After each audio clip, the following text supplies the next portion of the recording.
Hey folks, Jimmy here, aka Palette of the Dead. Welcome back to the channel and welcome to the latest issue of Warhammer 40k Combat Patrol magazine. Now, as per usual with all these videos, if you like them, hit that like button, subscribe if you haven't subscribed already, and of course, drop me a comment down below. Love hearing about from you guys. It really does go a massive way to helping out the channel too. Now, this week, obviously, it is New Year's Eve, but we have the final issue of the year, so we have issue number 69 of Good Old Combat Patrol magazine. It is part 1 of 2 of our Genestealer Cult's Goliath Rock Grinder. So, I must admit, this is a cool vehicle. I am really looking forward to building this chappy up and getting going with it. Although I am going to be doing this one in sub-builds when I paint it, so I'm probably not going to build it straight away because I will be spray painting it because, in all honesty, spray paint is your friend when it comes to big flat areas like the panels of vehicles and such like that. It is far better than brush painting. Brush painting is all well and good for small things. However, if you're trying to get a nice smooth finish on a large flat area, brush painting is not always your friend. Painting it up by brush can be an absolute nightmare. I will be spray painting this chappy up. I'm not sure 100% which colour exactly, but I will be definitely spray painting it because it makes life more easy, in all honesty. Anyway, pretty cool stuff. Obviously, next week we will get a second part to the vehicle, so we get everything built up and ready if you want to get it all ready and stuff like that. So it should be really good fun. Genuinely really cool vehicle. If you are going to be getting a second copy of this as well, you can make the Goliath rock truck instead of a rock grinder. Entirely up to you which one you want to go about doing. You can have slightly lower ride heights and higher ride heights and all that type of stuff with it, so it's a little bit more unique and a little bit more fun, and yeah, super cool. I must admit, genuinely will be looking forward to painting this when the time comes, and yeah, it's not freezing cold and I can spray paint. Anywho, going into the issue, obviously it's part 1 of 2, so we get the build guide. It's straightforward. So if you've ever built a Warhammer vehicle before, so for instance, not including the Boomdacker Snaz Wagon because that one's slightly more intricate. If you've built, I don't know, a Rhino tank or anything like that for the Space Marines, or you've built a Baneblade or anything like that for the Astra Militarum, you'll know the vehicles are generally fairly simple to put together. There are large panels and then small intricate bits. So the main bulk of it, so straightforward, it's unbelievable, and then it gets more and more difficult from there. So they add more and more little pieces and everything like that as you go. But otherwise, it's super cool. I genuinely do love a nice Warhammer vehicle. They are more fun. And obviously with this one, the idea is obviously you can change the ride height. You've got the flamethrower. You've got other bits and pieces. If you want the other build guide for the rock truck, by all means, search online. You'll find it. It's dead easy to find. And everything like that. Yeah, it's up to you though how high you want the ride height. So obviously it tells you on there, entirely up to you. It does want you to do it that way, but you can, if you wanted to, do it so it's a slightly higher ride height, so it looks like it's a lighter vehicle. So yeah, maybe say that if you're doing the truck over the grinder. The grinder might be a bit heavier, but yeah, pretty cool. So pretty good stuff. My one thing with this as well is I would do this as sub-assemblies. So, for instance, I would do the chassis and the gun as 2 sub-assemblies, then do your wheels as a sub-assembly as well, keep them aside until they're painted up and ready to go. Same with the crew as well.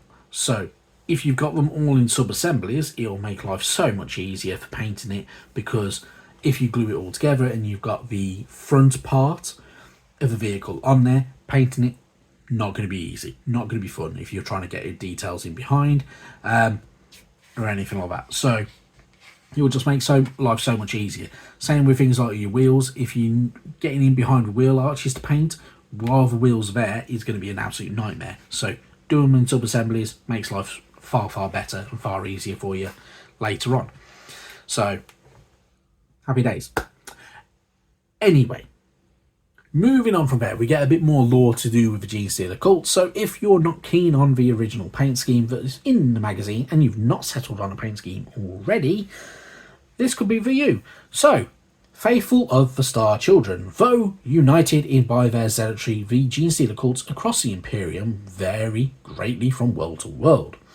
Nobody knows how long the Genestealer cults have lurked among humanity's populations.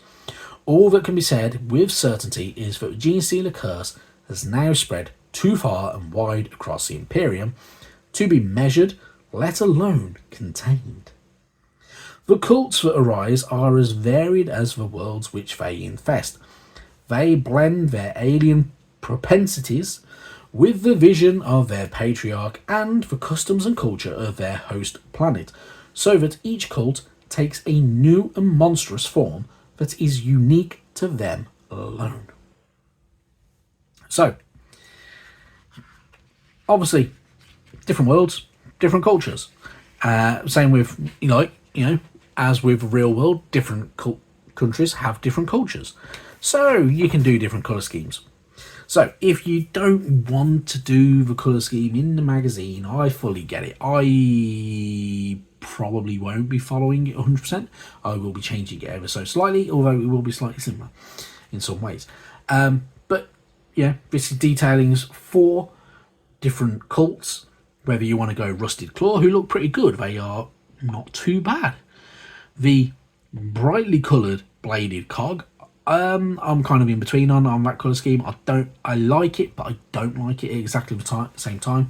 For a kind of army where the lore behind them is all about infestation and infiltration and everything like that, I think they're too bright and they stand out a little bit too much.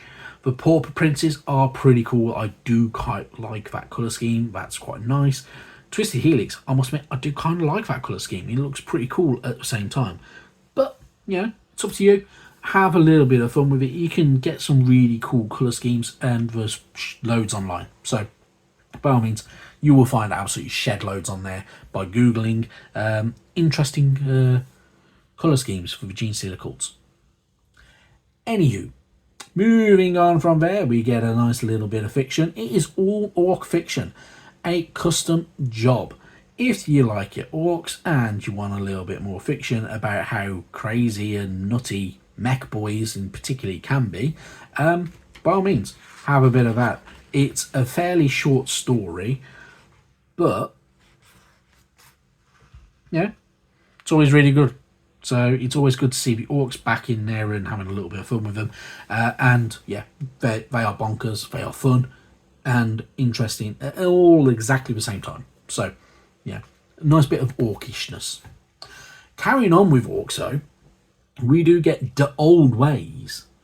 So some orcs will consider utilising any item or approach that keeps them alive and scrapping the longest, but others look down on anything more complicated than a sharp chopper and a blood-curdling scream. These traditionalists prefer to follow the fabled old ways of days gone past, and are none the less deadly for it. Among the most conservative orcs, an idea has emerged that the youth of today are too spoiled with their flashy technology and reliance on tactics and such. They yearn for a return to simpler times and traditions that they call the old ways. However, orcs being orcs, they don't always agree on exactly what counts as the old ways. In fact, if members of a particular tribe or clan claim that they follow the old ways, then anything that they do is likely to be justified as being proper orky, whereas anything else is likely to be castigated as being for wimps.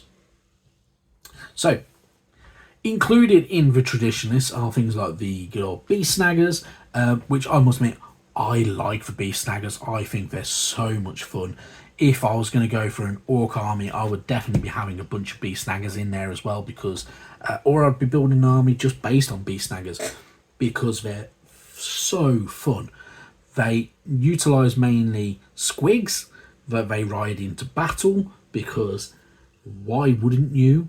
They will have a bomb squig, they will have other squigs following them around, they will have these giant colossal squigs that utilize to kind of use as kind of battle barges and trucks and everything like that, and they're so fun. For one thing, I must admit, I always find that, I don't know why, but my brain instantly kind of has that kind of comparison between the beast snaggers and the video game Horizon Zero Dawn.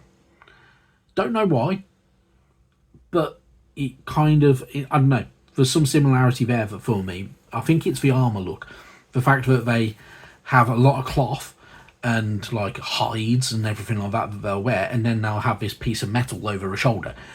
Just reminds me of the type of armor that you get if you're playing as Aloy in good old Horizon Zero Dawn and stuff, and Forbidden West on PlayStation or PC. But yeah, makes them so much more fun and so enjoyable. They are pretty cool, and there are some really cool units as well in that range, so definitely worth having a look for if you want to be an orc player. Anyway, moving on from there, obviously we have our collect page for the Goliath Rock Grinder, and on the other side we have its good old data sheet. So it is, obviously because it's a vehicle, slightly tough, so it has 10 wounds, which makes it a bit chunky, difficult to take down, but you know, it can be done, so why not have a little bit of fun with it, enjoy yourself, and yeah, why not? It's really good fun. Moving on from there though, we have another campaign, so Genestealer cults versus orcs. In all honesty, pretty cool fight. So Clash of Patrols, smashy head time, going up against each other can be really good fun with these guys, and both of them can be very fighty, and you get quite a good amount of units no matter which ones you're going for as well. Then you got the campaign of the Genestealer cults versus the Leagues of Votann. Obviously, Leagues of Votann are my army of choice for this magazine's run. Yeah, I'd pick the Leagues of Votann over the Genestealer cults on this one. Leagues of Votann, bit shooty, but really cool. Genestealer cults, in all honesty, still really cool. So, yeah, pretty cool stuff. And definitely an enjoyable little battle to be had. So, happy days. Moving on. Next week, obviously, issue 70 gives us part 2 of our Goliath Rock Grinder, or Rock Truck if you're building a Rock Truck. Super cool. Obviously, that's going to be the second sprue, and we'll get all the other gubbins and everything like that for it, and, you know, away you go. Then, issue 71 brings in the Astra Militarum to our collection. So, we get the Cadian Command Squad, so 5 minis, including the banner carrier. Yeah, I do genuinely kind of like the Astra Militarum. I do have a little bit of soft spot for them. Have I tried to paint them before? Yes. Have I done a good job of it? No. But that was a very long time ago. I do enjoy the models. So we've got some really good ones. So you've got the Cadian Command Squad, you've got the Sentinel coming, we have the Ordnance Team, the Heavy Weapons Crew and stuff like that. If you want to expand the Astra Militarum as well, you can go for a Death Corps of Krieg and such like that as well. So you can expand them in so many ways and make them so fun, and have a bit of enjoyment with them. Do I agree with the colour scheme? In between. Personally, I might go for a different colour scheme on these guys, but that colour scheme still works really well. I like the green armour going over the cream, kind of beigey kind of uniform. Works really well, in my opinion. So it gives a nice contrast and stands out. Anyway, that is more than enough from me on this New Year's Eve. If you're going out tonight and enjoying yourself, if you're old enough, obviously, have a really good time, stay safe and everything like that. And I will see you in the new year for more Warhammer 40k Combat Patrol, some new videos that we're going to try out, so we can have a little bit of a test here, there and everywhere with it as much as possible. and of course the launch of Warhammer Age of Sigmar Spearhead magazine as well, which there may be some changes to what's going to come with that as well. Anyway, thank you very much for your time. Have a great day, have a great evening, Happy New Year. See you next time. Bye bye now.